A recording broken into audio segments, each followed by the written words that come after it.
नमस्कार। निर्माण आईएएस के मेंस थ्रू एनसीईआरटी इनिशिएटिव में आप सभी लोगों का स्वागत है।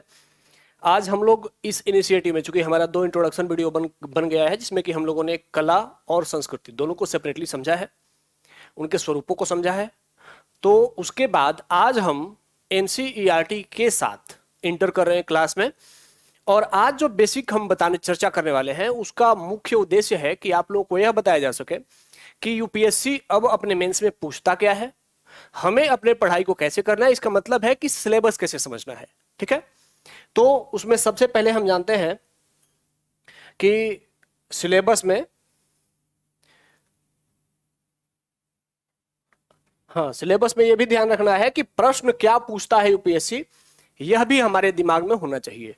हम ऐसा सिलेबस नहीं तैयार कर लें कि यूपीएससी प्रश्न कुछ और पूछ रहा है और हम सिर्फ अपनी एनसीईआरटी अलग दुनिया से पढ़ रहे हैं, तो ऐसा नहीं चल पाएगा। ठीक है, देखिए कुछ बातें जो आप लोगों को मैं बता देना चाहता हूं कि सबसे पहले कि कला के बारे में जब हम पढ़ने हैं, आर्ट एंड कल्चर के बारे में जब पढ़ने हैं, तो कला को यह समझ करके पढ़ना है कि कला की शैलीगत विशेषता, ठीक है, और उसका वस्तु विश्लेषण है, दोनों में क्या अंतर है ये हमें पता होना चाहिए। शैलीगत विशेषता का मतलब है कि जैसे कोई मूर्ति है, कोई चित्र है या कोई स्थापत्य है, तो उसमें कौन सी शैली का प्रयोग किया गया है। ठीक है, लेकिन विषय वस्तु अगर हम विश्लेषण की बात करें तो उसमें यह ध्यान देना होता है कि अगर कोई प्रतिमा है तो उस प्रतिमा के संदर्भ में क्या उससे संकेत हमें मिलते हैं। ठीक है, जैसे मैं एक उदाहरण बस बता देता हूं कि भगवान विष्णु के 4 हाथ हैं। ठीक है, तो ये तो एक आर्ट भी हो गया कि हाँ चलो, एक कलाकार ने बहुत सुंदर भगवान विष्णु की मूर्ति बनाई। लेकिन एक दूसरी बात है कि भगवान विष्णु के 4 हाथ ही क्यों दिए गए। ठीक है, उन चारों हाथों में जो अस्त्र दिए गए हैं, चाहे वो गदा हो, चक्र हो, शंख हो या पुष्प हो, इनका क्या महत्व है। तो हम सभी जानते हैं कि यूपीएससी जो प्रश्न पूछ रहा है, पिछले साल जो प्रश्न पूछा था यूपीएससी ने, उसमें बाघ और बैल के प्रतीक के बारे में पूछ चुका है, उनके महत्व के बारे में पूछ चुका है। तो आगे संभावना है कि ऐसे प्रतीक और पूछे जाएंगे। तो इसीलिए अब जो हम आगे पढ़ने वाले हैं उसमें सबसे पहले यह जान लें कि टॉपिक वाइज हमारा सिलेबस क्या है, हमें कौन कौन से सेक्शन को ध्यान से पढ़ना है। ठीक है, अब तक जो प्रयास हुए हैं आर्ट एंड कल्चर को लेकर के, देखिए एक अंतर जो गैप क्रिएट होता है वो यह होता है कि आर्ट एंड कल्चर को लेकर के जो अब तक प्रयास किए गए हैं, मुख्य रूप से हमारे यहाँ इतिहास लेखन या कला के बारे में, कला का इतिहास लेखन की जो जिम्मेदारी रही है वो अब तक मार्क्सवादी विद्वानों के ऊपर रही है। ठीक है, मार्क्सवादी इतिहासकारों ने ही अब तक हमारे कला का या फिर हमारी संस्कृति का या हमारा राजनीतिक इतिहास का, सामाजिक इतिहास का लेखन किया है। तो ऐसे में उनकी प्राथमिकता क्या होती है, उनकी प्राथमिकता अपने विचारधारा से जुड़ी होती है। और मार्क्सवादी विचारधारा जो है वह कहता है कि दुनिया में कुछ भी अगर परिवर्तन होता है तो उसके मूल में अर्थव्यवस्था होती है। अर्थात अगर दुनिया में कला का विकास हो रहा है तो इसका मतलब है कि अर्थव्यवस्था मजबूत हो रही है, तब कला का विकास हो रहा है। और वो जो कला है, कला के दार्शनिक और भावनात्मक पक्ष पर ध्यान दिए बिना वो सिर्फ और सिर्फ उसके आर्थिक पक्षों पर ध्यान देते हैं। तो इसीलिए अब तक जो हमने एनसीईआरटी पढ़े, चाहे स्टैंडर्ड बुक्स पढ़े हैं, उनमें ये लिमिटेशंस हैं कि हम कला के जो दार्शनिक पक्ष है, कला का जो भाव है, उससे हम वंचित रहे हैं। लेकिन यूपीएससी ने अपने प्रश्नों में तो भावना पर प्रश्न पूछना शुरू कर दिया है। तो इसीलिए हमें यह भी जानना है कि टॉपिक वाइज जो हमें कला पढ़नी है, उस कला का भावनात्मक पक्ष क्या है, ठीक है, और उसका प्रस्तुतिकरण का पक्ष क्या है, दोनों को जानना है। ठीक है, तो इसीलिए सबसे पहले हम सिलेबस को भी जान लेते हैं कि भाई सिलेबस में जो जो टॉपिक हमें कला के रूप में पढ़ने हैं, उनमें भावनात्मक पक्ष क्या है, अर्थात दार्शनिक पक्ष क्या है, वो चित्र बनाए गए तो उसका महत्व क्या है, दार्शनिक महत्व क्या है, फिर उसका भौतिक महत्व क्या है। ठीक है, जैसे आते हैं सबसे पहले पाषाण काल में। ठीक है, पाषाणकालीन कला।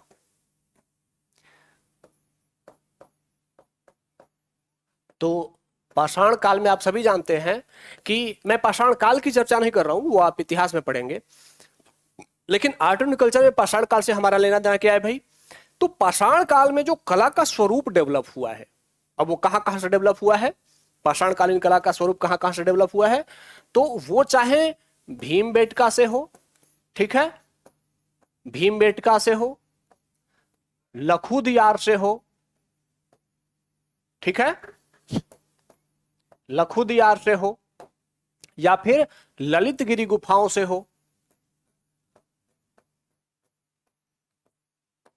या फिर दक्षिण भारत की गुफाओं से हो।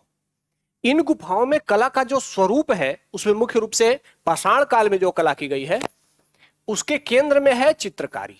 चित्रकारी कैसी चित्रकारी? गुफा चित्रकारी, ठीक है, गुफा चित्रकारी। अब यूपीएससी क्या कर चुका है, यूपीएससी भीमबेटका के शैल चित्रों के बारे में प्रश्न पूछ चुका है, ठीक है, लेकिन हम जब आर्ट एंड कल्चर पढ़ते हैं तो हमारा फोकस क्या होता है कि हम भीमबेटका मतलब कि पाषाण काल के बारे में चिंता ही नहीं करते और हमारा मुख्य फोकस शिफ्ट हो जाता है कि हड़प्पा के बाद, हड़प्पा के साथ कला का कैसे विकास हुआ, ठीक है। तो यह भी ध्यान रखना है हमें कि जो इन गुफाओं में पशु, मानव, ठीक है, या प्रकृति का जो चित्रण किया गया है, प्रकृति का चित्रण किया गया है, प्रकृति का जो चित्रण है इसका महत्व क्या है, ठीक है। और यह महत्व हमें सिर्फ, इस महत्व को हमें सिर्फ मार्क्सवादी विचारधारा के माध्यम से नहीं समझना है, बल्कि जो इस विचारधारा से अलग हट करके कि कोई व्यक्ति अगर पेंटिंग करता है तो पेंटिंग करते समय पेंटर मतलब चित्रकार और उसकी पेंटिंग दोनों के क्या भाव हैं यह भी जानना है। मतलब कि चित्रकारी का जो महत्व है उसके भावनात्मक पक्ष को भी समझना है। ये सभी चीजें हम लोग करने वाले हैं, एक एक करके चीजें हम लोग पूरी करते जाएंगे। ये सीरीज ही इसलिए शुरू किया गया है ताकि आपको मेंस के साथ जो भी प्रश्न बनते हैं और एनसीईआरटी उसमें कितना सक्षम है इससे आपको अपडेट किया जा सके। देखिए, मैंने भी जब मेंस दिया था, मैंने लगातार मेंस दिया, तो मैंने भी जो एक्सपीरियंस की है, जो समस्याएं महसूस की, वो समस्याएं कहीं इतर से नहीं थी। क्योंकि मैंने भी जो रिकमेंडेशंस थी कि आप एनसीईआरटी पढ़िए, तो एनसीईआरटी को प्रीलिम्स के स्तर पर पढ़िए, तो प्रीलिम्स के स्तर पर पढ़ा, मेंस के स्तर पर भी पढ़ा, तो कैसे पढ़ना चाहिए ये जानकारी नहीं थी। ये जानकारी मुझे तब हुई जब मेरे अटेम्प्ट लास्ट हो गए पिछले साल, और उसके बाद जब मैंने सोचना शुरू किया कि मैंने कहां कहां गलतियां की, तो मैंने देखा कि फाइनल मेरिट लिस्ट में नाम नहीं आने का कारण क्या था कि हमने एक जो मार्केट का पैटर्न बना हुआ है उसी को कॉपी करते रह गए हम लोग, और जो थोड़ा सा, जिन्होंने भी थोड़ी सी समझदारी दिखाई और वास्तविक चीजों पर फोकस करना शुरू किया वो सिलेक्ट हो गए। हमारे खुद के अपने दोस्त सिलेक्ट हुए। तो इन सब चीजों से ये पता लगा, इसीलिए इस इनिशिएटिव में प्रयास भी यही है कि आप लोगों को वैसी चीजों से अपडेट किया जाए जो कि आपको रियल में मेंस को पास करने के लिए सक्सेसफुल बनाने में भूमिका निभाए, ठीक है। तो अगर हमें पाषाण काल के बारे में पढ़ने हैं, जैसे पाषाण काल में अगर हम बात करें, यहां पर देखिए ये कुछ लकीरें हैं, जैसे ये उत्तराखंड की जो लखुदियार गुफा है, लखुदियार गुफा में यहां पर शायद आप लोगों को थोड़ी धुंधला पेंटिंग दिख रही होगी। यहां पर मनुष्य को कैसे दिखाया गया है कि मनुष्य नाच रहे हैं, नृत्य कर रहे हैं, लेकिन ये नृत्य करते हुए कैसे बनाए गए हैं? तिल्ली की तरह, जो सलाई की तिल्ली होती है उसके तरह बनाए गए हैं। तो ये तो हो गया कि इसका भौतिक पक्ष कि हाँ मनुष्य नृत्य कर रहा है वहां पर। लेकिन जब आप यूपीएससी के लिए तैयार हो रहे हैं तो एनसीईआरटी क्या बताता है? एनसीईआरटी इसके भावनात्मक पक्ष की भी चर्चा करता है कि मनुष्य, जो इन गुफाओं में रहने वाला मनुष्य है, उसे आनंद कैसे प्राप्त हुआ, वह क्यों नाच रहा है, ठीक है, नाच रहा है, उसके शरीर की बनावट कैसी है, यह भी कला है कि हाँ भाई ये कलाकार इतने प्रवीण थे गुफा के काल में, पाषाण काल में, कि वह मनुष्य के बारे में सोच करके उसकी पेंटिंग कर सकते थे। लेकिन वो नाचते हुए मनुष्य की पेंटिंग अगर कर रहे हैं तो इसका मतलब है कि मनुष्य नाच रहा है, तो कोई तो उसके लिए सौंदर्य बोधक चीजें हो रही हैं, कुछ तो ऐसी चीजें हो रही है कि वह उत्साहित है, नाच रहा है। तो पाषाण काल में क्या उत्साहित चीजें हो सकती हैं, यह सोच करके जब आपने आंसर में लिखना शुरू कर दिया तो आपको मार्क्स भी मिलने निश्चित हो जाएंगे, ठीक है। तो ये लखुदियार गुफा का चित्रकारी है। उसी तरीके से जैसे भीमबेटका गुफा, यहां देखिए भीमबेटका की ये चित्रकारी है। कितनी उत्तम चित्रकारी है। अगर आप लोग सोचें कि पाषाण काल में, जबकि मनुष्य कहां रह रहा है, गुफाओं में रह रहा है और जानवरों का शिकार करके अपना पालन पोषण कर रहा है, न तो वह संस्कृति उसके पास है न सभ्यता है, लेकिन फिर भी जबकि ये चित्रकारी है, ये क्या है, चित्रकारी करना एक सांस्कृतिक और सभ्यता से जुड़ा हुआ तत्व है। सभ्य मनुष्य चित्रकारी करता है, जो संस्कृत है संस्कृत मनुष्य चित्रकारी करता है, लेकिन यहां पर गुफाओं में रहने वाला मनुष्य चित्रकारी कर रहा है और वह भी इतना उत्तम। देखिए इन चित्रकारियों को ध्यान से देखें आप, तो दिख रहा है कि यह हाथी का चित्रण किया गया है। इतना सुंदर हाथी बनाया गया है। सिर्फ हाथी बनाया नहीं गया, यहां देखिए, ये देखिए हाथी है, मनुष्य उसके ऊपर चढ़ा हुआ है, उसके हाथ में बर्छा है। तो मनुष्य हाथियों की सवारी करता हुआ भी दिखाया गया है, उससे लड़ता हुआ भी दिखाया गया है और ये चित्र बनाया गया है। तो इन चित्रों को देख करके हमें कलात्मकता का पता चलता है, लेकिन कलात्मकता के पीछे के भाव को भी समझना जरूरी है, तभी हम कला का संपूर्ण अध्ययन और संपूर्ण समझ विकसित कर पाएंगे। ठीक है, एक और चित्र दिखाता हूं आपको। जैसे ये देखिए, ये भीमबेटका की ही गुफा की चित्रकारी है। इसमें आप लोगों को दिख रहा होगा कि जो मनुष्य है वो घोड़े पर बैठा हुआ है या किसी जानवर पर, गधे पर बैठा हुआ है। अब यह देखिए, ये किसी गधे या घोड़े पर बैठा हुआ है, जानवर जो भी हो, लेकिन मनुष्य उस पर बैठ करके और आगे चल रहा है। देख रहे हैं आप, कितनी सुंदर चित्रकारी है। गुफा में बैठा हुआ मनुष्य। तो इस काल की गुफा से क्या समझ में आता है, ये भीमबेटका की ही शैल चित्र है, इससे क्या पता चलता है कि मनुष्य अब पशुओं के साथ रहना सीख चुका है, पशुओं के ऊपर बैठ करके रहना सीख चुका है। लेकिन यहां ध्यान दीजिए कि ये मनुष्य देखिए ढोल बजा रहा है, ठीक है, ये खड़े होकर के लोग नाच रहे हैं। तो इन सब भावनाओं को भी समझना बहुत जरूरी है जब आप मेंस का आंसर राइटिंग करते हैं। ठीक है, उसी तरीके से जब हम हड़प्पाई कला की बात करते हैं, ये तो हम लोग देखेंगे ही, पूरा विशेष करके सब कुछ पढ़ लेंगे कि पाषाण काल में कला के स्वरूप क्या है, कला का उद्देश्य क्या है, ये सभी चीजें जानेंगे ताकि यूपीएससी कुछ भी पूछे तो हम उसके आंसर करने की स्थिति में हो उसके साथ। लेकिन पाषाण काल के बाद जब हम आगे बढ़ेंगे, जब हड़प्पा काल की ओर आएंगे, तो हड़प्पा काल में हम क्या देखेंगे भाई, जब हम हड़प्पा काल की ओर आएंगे तो हमारा उद्देश्य क्या होगा। तो हड़प्पा काल का जब कला की बात करते हैं तो हम उसको भी दो भाग में डिवाइड कर लेंगे, क्योंकि कला को हमने पीछे देखा था कि जब आपको कला पढ़ना होगा तो कला को हमेशा दो भाग में डिवाइड करके देखना चाहिए। कैसा, एक मैंने क्या बताया था कि एक वैदिक कला, वैदिक कला का मतलब यहां पर वैदिक काल की कला से नहीं है। ठीक है, वैदिक कला का मतलब है कि हड़प्पाई कला का दार्शनिक पक्ष क्या है। ठीक है, वहां पर जब कला विकसित हो रही थी तो दार्शनिक पक्ष, वहां के लोग कला के बारे में क्या सोचते थे, क्या भावनाओं के साथ, किस भावना के साथ कलाकारी करते थे, यह भी जानना जरूरी है। और दूसरा कि उस कला में दार्शनिकता क्या है, आगे और डिस्कस करते हैं। कि जैसे यहां पर देखिए एक मूर्ति है, एक चित्रण है, एक मुहर है, यहां पर देखिए, ये दिख रहा होगा आप लोगों को, पशुपतिनाथ, जो पशुपति की चित्रकारी की गई है, उसको यहां पर ये मुहर है, उस मुहर पे दिखाया गया है। अब देखिए पशुपति जी का सुंदर चित्रकारी है, यहां पर सिर पर सिंह है, योग की मुद्रा में बैठे हैं।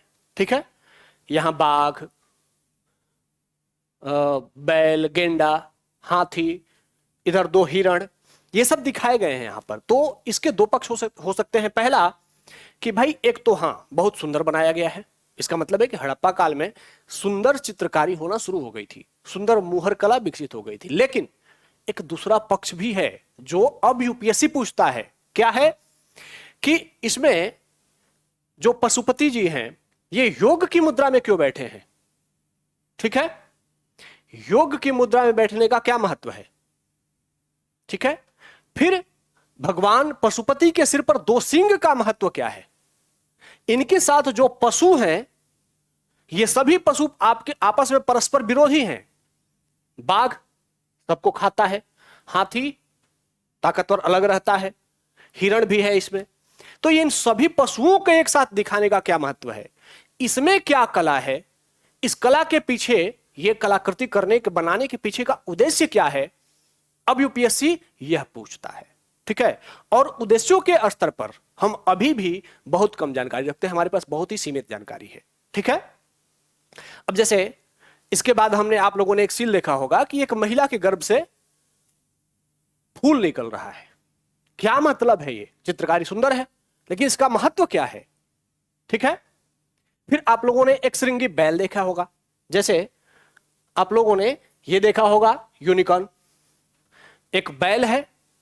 ठीक है, बैल का एक सिंग इधर है। तो ये बैल की चित्रकारी सुंदर है, लेकिन बैल बनाने के पीछे का उद्देश्य क्या है। यहां पर देखिए, यहां पर एक पुरोहित की सामान्य रूप से मान ली गई है कि एक पुरोहित की ये धड़ आकृति है। तो इस पुरोहित की धड़ आकृति में पुरोहित के सर पे यह दिखाया गया है जो एक माला पहने हुए, उसका क्या महत्व है। इनकी दाढ़ी इतनी सुंदर दिखाई गई है, तो क्या महत्व है इसका, इस कलाकृति का। ये जो वस्त्र पहने हुए हैं एक साइड से, उस पर देखिए तिपतिया छाप है, 3 पत्तों का छाप है। तो इस 3 पत्तों के छाप का क्या महत्व है, कभी आप लोगों ने ऐसा सोचा है। अगर ऐसा सोचा है तो इसका मतलब कि आपके आर्ट एंड कल्चर की पढ़ाई बहुत अच्छे तरीके से चल रही है, लेकिन अगर नहीं सोचा है तो इसका मतलब कि आप अपने तैयारी में अभी बहुत पीछे चल रहे हैं। क्योंकि कुछ लोग तो हैं जो क्वालिफाई कर रहे हैं, उनके सोचने का दायरा विस्तृत है और वो यूपीएससी के सिलेबस के अकॉर्डिंग और साथ साथ यूपीएससी का पीवाईक्यू किधर जा रहा है उसकी दिशा देखते हैं। अगर आप नहीं देख रहे हैं तो आप रेस में पीछे हैं, और हमारा प्रयास क्या है कि हम आपको उसी दिशा की ओर लिखाएं, वही दिखाएं जो यूपीएससी देख रही है, और वही बताएं जो आपको जानना जरूरी है। ठीक है, तो इसी तरीके से जैसे ये बैल बना, सांड है, इतना विशाल सांड बनाया गया है। ठीक है, कितना सुंदर आकृति है ये, लेकिन सांड ही क्यों बनाया गया मुहर पे, यह इंपॉर्टेंट है। इंपॉर्टेंट तो ये था अब तक कि सांड बनाया गया है, ये मुहर है, हड़पाई मुहर। लेकिन अब इंपॉर्टेंट क्या है कि भाई सांड ही क्यों बनाया गया, सांड के स्थान पर कोई और पशु क्यों नहीं बनाया गया, सांड का क्या महत्व है। तो जब तक हम कला के स्वरूप को ऐसे नहीं समझेंगे कि उसका दार्शनिक महत्व क्या है, कलाकृति करने का उद्देश्य क्या है, कला में इनको शामिल करने का मतलब क्या है, तब तक हम प्रश्न के उत्तर और हमारे लेखनी में गैप बना रहेगा और वो हम नहीं कर पाएंगे। ठीक है, अब ये तो हड़प्पा के बारे में जानकारी हो गई कि हम क्या करने वाले हैं आगे, यही सब हम आपको बताने वाले हैं। वैदिक कला के बारे में देखिए, सबसे जो कम डिस्कस्ड कला है वैदिक कला, लेकिन यहां पर वैदिक कालीन कला है। ठीक है, अब हड़प्पा के बाद हम वैदिक कालीन कला पर आते हैं। तो यहां पर जो मार्क्सवादी इतिहासकार होते हैं वो कहते हैं कि वैदिक काल में कला के बहुत सारे स्रोत हमें मिल नहीं सके हैं, इसलिए संभवतः उस काल के कला के बारे में बहुत ज्यादा बात करना बहुत अच्छा नहीं है, क्योंकि उसका कोई निष्कर्ष वो दे नहीं पाते हैं। ठीक है, लेकिन हमने क्या कहा था, पीछे बताया था कि कला के 2 रूप होते हैं, एक वैदिक रूप या दार्शनिक रूप, और दूसरा लौकिक रूप या प्रत्यक्षतः जो दिखता है वह रूप। तो क्या यहां पर वैदिक कालीन कला का कोई दार्शनिक रूप हो सकता है, यह हमें इसलिए नहीं पता है क्योंकि मार्क्सवादी विद्वानों ने इसकी उपेक्षा करी। लेकिन यूपीएससी तो पूछता है, यूपीएससी पूछ रहा है, तो हमें यह तो जानना ही होगा कि भाई यहां पर अगर वैदिक काल में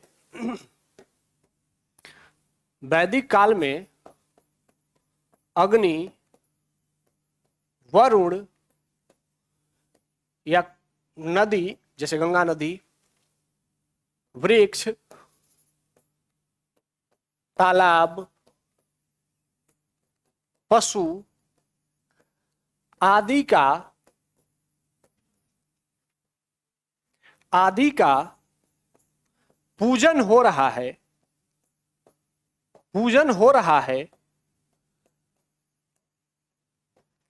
तो इसमें कला क्या है, ठीक है।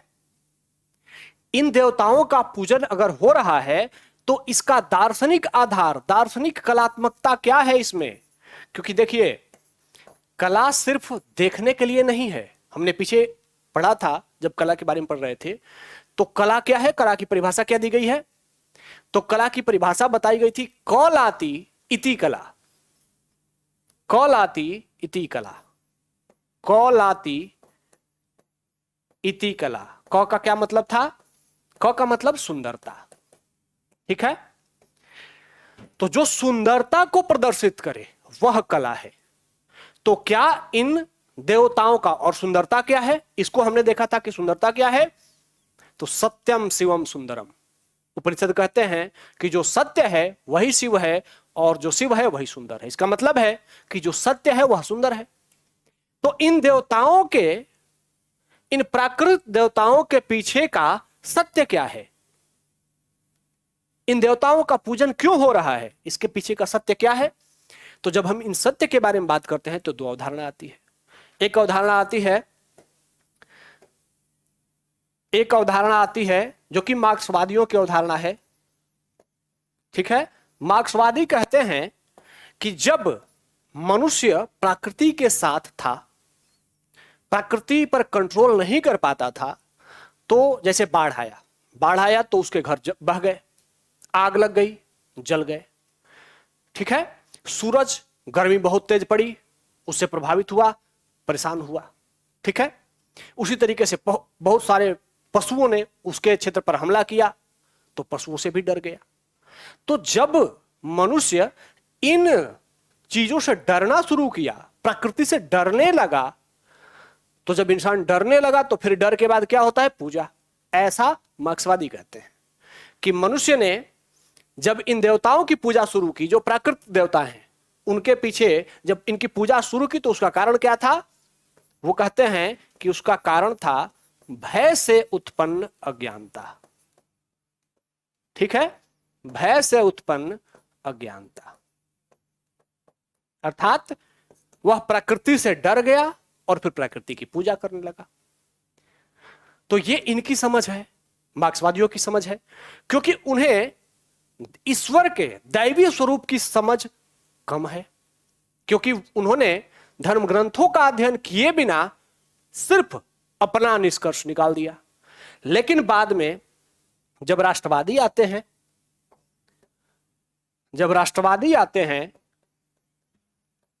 तो राष्ट्रवादी क्या कहते हैं कि यह महान ऋषियों का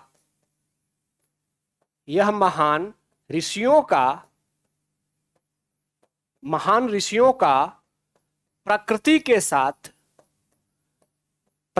के साथ संतुलन की अवधारणा थी। प्रकृति के साथ संतुलन की अवधारणा थी। भाई ये क्या है? तो जब राष्ट्रवादी विद्वानों से पूछा जाता है कि भाई आप बताइए कि देवताओं की पूजा क्यों की जा रही थी, तो उन्होंने कहना शुरू किया, देखिए, जो प्राचीन काल के ऋषि मुनि हुआ करते थे, वे भविष्य दृष्टा थे। वो भविष्य को देखते थे। देखने का सेंस है कि महसूस करते थे कि मनुष्य जो है जैसे जैसे ताकतवर होता जाएगा वह प्रकृति का शोषण करता जाएगा, ठीक है। और ऐसे में प्रकृति के साथ बिना सामंजस्य बिठाए मनुष्य के अस्तित्व पर संकट उत्पन्न हो जाएगा। साथ ही सिर्फ मनुष्य के नहीं, क्योंकि सर्वे भवन्तु सुखिनः सर्वे सन्तु निरामया की संकल्पना थी, अर्थात सभी सुखी हों। तो सभी में सिर्फ मनुष्य नहीं, एक एक जीव, संपूर्ण प्रकृति के जितने जीव हैं वे सभी सुखी रहें। तो इसीलिए उन्होंने क्या किया कि प्रकृति के साथ प्रकृति को दैवीय स्वरूप दे दिया कि ये देवता हैं। क्यों देवता हैं? क्योंकि इन्होंने ही मनुष्य के जीवन की रक्षा की है। इन्हीं से हमारा जीवन संतुलित होता है, और अगर हम इनकी पूजा करेंगे तो इनकी रक्षा करेंगे। नदियों को नष्ट नहीं करेंगे, पेड़ों को नहीं काटेंगे, ठीक है। तो जब हम जंगल पेड़ों को नहीं काटेंगे, पशुओं की रक्षा करेंगे, तो पशु भी बने रहेंगे। तो ऐसी अवधारणा आई कि यह प्रकृति को मनुष्य कैसा प्राणी है? तो मनुष्य के बारे में जो भारतीय दर्शन है वह कहता है कि मनुष्य में सत्वगुण, रजोगुण और तमोगुण तीनों होता है। मतलब मनुष्य सत्य के साथ अच्छा प्राणी भी है, रजोगुण मतलब डिक्टेटर प्राणी है, और तमोगुण मतलब निकृष्ट प्राणी है। तो एक मनुष्य में तीनों आचरण होते हैं, तीनों स्वरूप होता है। ये प्रकृति के उस काल के हमारे जो ऋषि महर्षि थे उन्होंने पहचान लिया था। तो उन्होंने कहा कि जब मनुष्य में तमोगुण होता है तो वह प्रकृति को नष्ट कर सकता है, इसीलिए प्रकृति के साथ संतुलन बनाने की आवश्यकता है। और इसीलिए संतुलन बनाने के लिए क्या करना है कि प्रकृति को ही ईश्वर मानो। इसीलिए बाद में शंकराचार्य कहते हैं कि शंकराचार्य ने कहा कि सभी जीव में ईश्वर है, सभी जीव ईश्वर का स्वरूप है। ठीक है, अहम ब्रह्मस्मि तत्त्वम असि, मैं ब्रह्म हूं, तत्त्वम असि मतलब तुम भी वही हो, अर्थात सभी ब्रह्म है, सब में ईश्वर है। तो सब में ईश्वर है तो फिर ईश्वर की पूजा करो, सबकी पूजा करो। तो इसीलिए इस अवधारणा को भी जानना जरूरी है कि हमारे यहां वैदिक काल में जो देवताओं का पूजन था उसके वो जो दार्शनिकता थी, उस दार्शनिकता में कला क्या है और दार्शनिक कला का महत्व क्या है, तो यह जानना बहुत जरूरी है। ठीक है, इसीलिए मैं आप लोगों को आगे जो चर्चा करने वाला हूं, हम लोग जो एनसीईआरटी की सीरीज में करने वाले हैं, उसमें आपको ऐसी ही बातें बताई जाएंगी जो सीधे सीधे आपके एग्जाम से जुड़ी होंगी। ठीक है, अब प्रश्न ये हो सकता है कि याज्ञवल्क्य गार्गी संवाद, जैसे चूंकि वैदिक काल के बारे में एक तो सच, ये तो सच ही है कि उस काल में हमारे पास बहुत अधिक पुरातात्विक स्रोत उपलब्ध नहीं है, लिमिटेड है। तो ऐसे में जो साहित्यिक स्रोत है, मतलब वेद है, उपनिषद है, उनके माध्यम से ही जानना है। तो वहां पर एक विचार आता है एक उपनिषदों में याज्ञवल्क्य गार्गी संवाद। तो भाई अब वर्तमान में यूपीएससी क्या पूछेगा कि याज्ञवल्क्य गार्गी संवाद, इसमें कलात्मकता क्या है, इसका दार्शनिक आधार क्या है। ठीक है, तो ये सब चीजें हम चर्चा करने वाले हैं कि जैसे कहा जाता है कि ब्रह्मा द्वारा ऋग्वेद से गीति काव्य लिया गया, यजुर्वेद से भाव लिया गया, सामवेद से संगीत लिया गया और अथर्ववेद से सौंदर्य को लेकर के ब्रह्मा ने एक पांचवें वेद की स्थापना की, उसकी रचना की, उसका नाम रखा गया नाट्यवेद। ठीक है, तो ये नाट्यवेद क्या है? नाट्यवेद एक कला का पुस्तक है, कला की अभिवृत्ति है, कला की अभिव्यक्ति है। लेकिन ये तो हम जानते ही नहीं, पढ़े, हमने तो पढ़ा ही नहीं था, ना हमारे मेंटर्स ने पढ़ाया था, ना हमारी किताबों में पढ़ाया गया है, लेकिन यूपीएससी तो पूछेगी। तो इन्हीं सभी चीजों को लेकर के हम आगे कंटिन्यू करेंगे। ठीक है, तो आज हमने अपने 3 इंट्रोडक्शन क्लास देखे, ये तीसरा इंट्रोडक्शन क्लास था जिसमें कि हम आज सिलेबस डिस्कस कर रहे थे कि आर्ट एंड कल्चर में हम क्या क्या पढ़ने वाले हैं, जिसमें पाषाणकालीन, हड़प्पाकालीन और वैदिक कालीन कला में हम क्या पढ़ेंगे ये हमने देखा। आगे के क्लास में फिर उसके बाद और आगे के सिलेबस की चर्चा करेंगे, फिर उसके बाद हम लोग टॉपिक पे कंटिन्यू हो जाएंगे। ठीक है, तो आज के लिए इतना ही, हमसे जुड़ने के लिए धन्यवाद। जय हिंद।